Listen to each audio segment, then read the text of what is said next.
സർവകലാശാലകളെന്ന് പറഞ്ഞാൽ ഭാവിയിലെ നമ്മുടെ സമൂഹത്തിനകത്തെ ആളുകൾ, ചെറുപ്പക്കാർ, വിദ്യാർത്ഥികൾ അവിടേക്ക് കടന്നു ചെല്ലുമ്പോൾ ഒരു വാഗ്ദത്ത ജീവിതത്തിനകത്ത് ഒരു സ്വർഗ കവാടത്തിലേക്ക് എത്തുന്നത് പോലെയാണ് കൊത്തായി കമ്മീഷൻ പറഞ്ഞതുപോലെ സർവകലാശാലകളിലേക്ക് വിദ്യാർത്ഥികൾ കടന്നു ചെല്ലുന്നത്.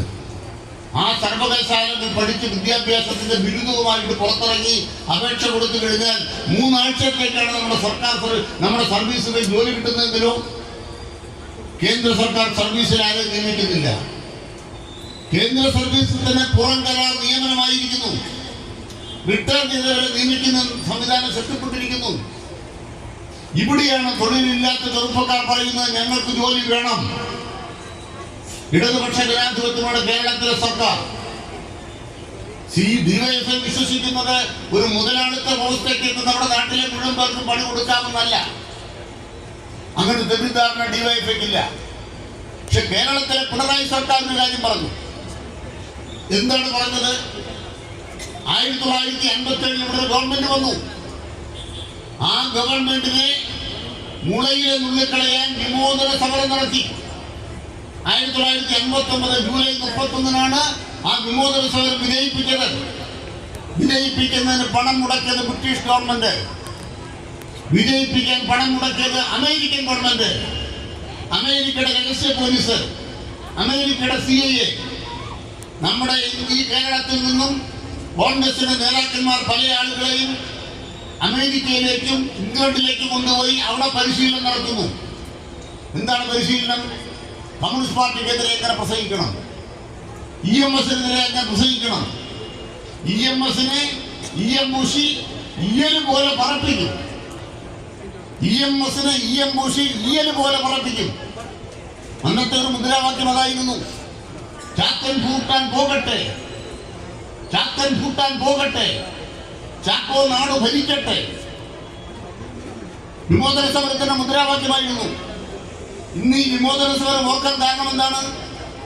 57-ലെ EMSന്റെ ഗവൺമെന്റ് ഇല്ലെങ്കിൽ നിങ്ങൾ ഇവിടെ ഇരിക്കുന്ന വിദ്യാർത്ഥികൾ, നിങ്ങൾ ഇവിടെ ഇരിക്കുന്ന ചെറുപ്പക്കാർ എത്ര പേർക്ക് വിദ്യാഭ്യാസ അവകാശമുണ്ട്? RSS പറയുന്നത് ഭാരതീയ സംസ്കാരം ഇങ്ങോട്ട് വരണമെന്നാണ്. BJP പറയുന്നത് ഭാരതീയ സംസ്കാരം ഇങ്ങോട്ട് എഴുന്നള്ളണം. ഗവർണർ ആർലേക്കർ ഒരു കാവി കൊടി പിടിച്ച ഒരു സ്ത്രീയുടെ ചിത്രവുമായിട്ടാണ് ഇങ്ങനെ നടന്നുകൊണ്ടിരിക്കുന്നത്. ഇന്ന് പ്രധാനമന്ത്രി നരേന്ദ്രമോദി ചെങ്കോട്ടയിൽ പതാക ഉയർത്താൻ വന്നപ്പോൾ കാവി തലപ്പാവ് വെച്ചിട്ടാണ്, കാവി അണിഞ്ഞിട്ടാണ് പ്രധാനമന്ത്രി എവിടേക്ക് വരുന്നത്. ഈ കാവിയുടെ അടിസ്ഥാനം എന്താണ്? ഈ കാവിയുടെ ചിന്ത എന്താണ്? ഈ കാവി ബോധീകരിക്കുന്ന എന്തിനെയാണ്? ജാതിയിൽ താഴ്ന്നവർ പഠിക്കാൻ അവകാശമില്ല. കാവി പറയുന്ന, നരേന്ദ്രമോദി പറയുന്ന, RSS പറയുന്ന ഭാരതീയ സംസ്കാരത്തിന്റെ അടിത്തറ എന്ന് പറയുന്നത് ജാതിയിൽ താഴ്ന്നവന് വിദ്യാഭ്യാസത്തിന് അവകാശമില്ല, ജാതിയിൽ താഴ്ന്നവന് വീട് വെക്കാൻ അവകാശമില്ല, ജാതിയിൽ താഴ്ന്നവന് ഭൂമിക്ക് അവകാശമില്ല, ജാതിയിൽ താഴ്ന്നവന് നല്ല അടച്ചുറപ്പുള്ള വീട് പാടില്ല, നല്ല വസ്ത്രം പാടില്ല, കാലിൽ നല്ല ചെരുപ്പിടാൻ പാടില്ല. ഞങ്ങളുടെയൊക്കെ നാട്ടില് സന്ധ്യാനേരത്ത് നാമം ജപിക്കുമ്പോൾ ഒരു നാമജപം ഉള്ളത് ഓർമ്മ വരുന്നു. ഭംഗിയോടെ ഭൂമിയെല്ലാം ബ്രാഹ്മണർക്കു നൽകുവാൻ ഭാർഗവനായി വന്നുദിച്ച രാമരാമ പാതിമ. ഇവിടെ എത്ര നാമജപം ഉണ്ടോ? ഇവിടെ ഉണ്ടോ? ഭംഗിയോടെ ഭൂമിയെല്ലാം ബ്രാഹ്മണർക്ക് നൽകുവാൻ ഭാർഗവനായി വന്നുദിച്ച രാമരാമ പാതിമ. ഈ ഭൂമി ബ്രാഹ്മണനുള്ളതാണ്. ഈ ഭൂമി ബ്രാഹ്മണന് നൽകാനാണ് പരശുരാമന് മഴ പറഞ്ഞ് കേരളം ഉണ്ടാക്കിയത്. ഈ ഭൂമി ബ്രാഹ്മണന് കൊടുത്തിട്ടാണ് പരശുരാമൻ പോയത്. അതെല്ലാ കാലത്തും നമ്മുടെ മഹാരാജാക്കന്മാരുടെ ചുമതലയാണ്. ബ്രാഹ്മണർക്ക് തന്നെ നിൽക്കണം. അവിടെയാണ് കമ്മ്യൂണിസ്റ്റ് പാർട്ടി ചുവന്ന പിടി കൊടുത്തുകൊണ്ട് പറഞ്ഞത്, നമ്മൾ കൊയ്യും വയലെല്ലാം നമ്മുടേതാകും പൈങ്കിളി, നമ്മൾ കൊയ്യും വയലെല്ലാം നമ്മുടേതാകും പൈങ്കിളി എന്ന് കൊടി പിടിച്ചുകൊണ്ട് കമ്മ്യൂണിസ്റ്റ് പാർട്ടി പറഞ്ഞപ്പോഴാണ് നമ്മുടെ നാട്ടിൽ നമ്മൾക്ക് ഭൂമി ഉണ്ടായത്. ഈ പള്ളിക്കൂടത്തിൽ ഞങ്ങൾ കയറും. മഹാത്മാ അയ്യങ്കാളി പഞ്ചമി എന്ന പെങ്കൊച്ചിനെ പിടിച്ചുകൊണ്ട് പള്ളിക്കൂടത്തിൽ നിന്ന് കയറി.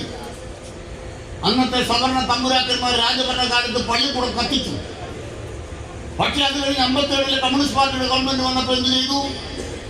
57-ലെ കമ്മ്യൂണിസ്റ്റ് പാർട്ടിയുടെ ഗവൺമെന്റ് അവരെ പഠിപ്പിച്ചു.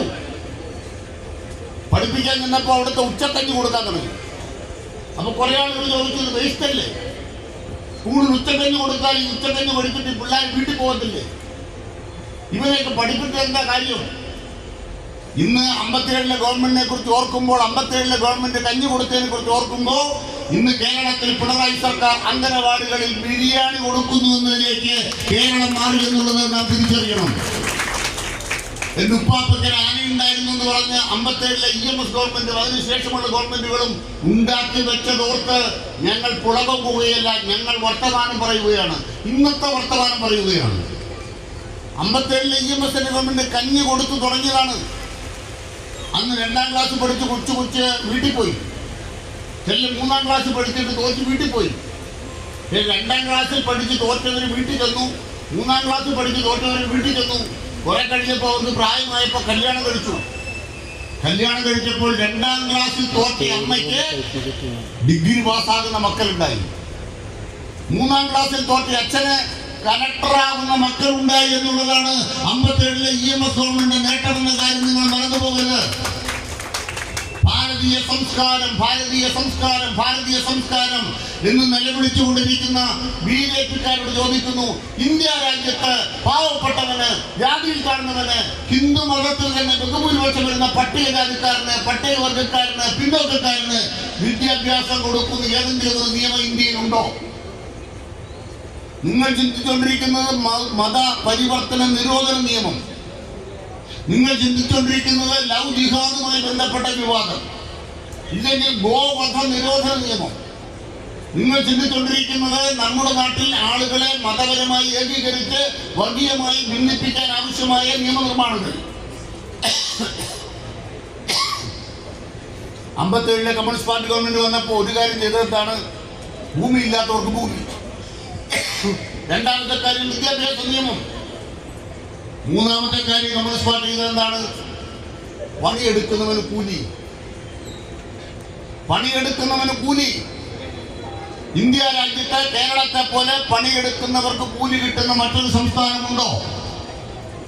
ഒരു 4 ദിവസം മുമ്പ് മലയാള മനോരമ വായിച്ച് എനിക്ക് പുളകം കൊണ്ടു. സാധാരണ മനോരമ വായിച്ചാൽ അങ്ങനെ പുളകം കൊള്ളാറില്ല.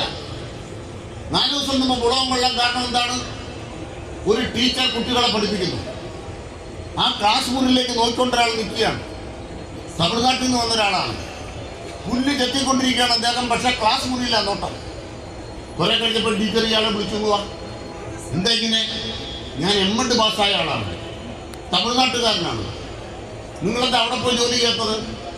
അവിടെ ഒരു അധ്യാപകന് കിട്ടുന്ന വരുമാനം എത്രയാണോ അതിനേക്കാൾ 300 രൂപ ദിവസേന തൂമ്പാപ്പണിക്ക് കിട്ടുന്ന സംസ്ഥാനമാണ് കേരളം.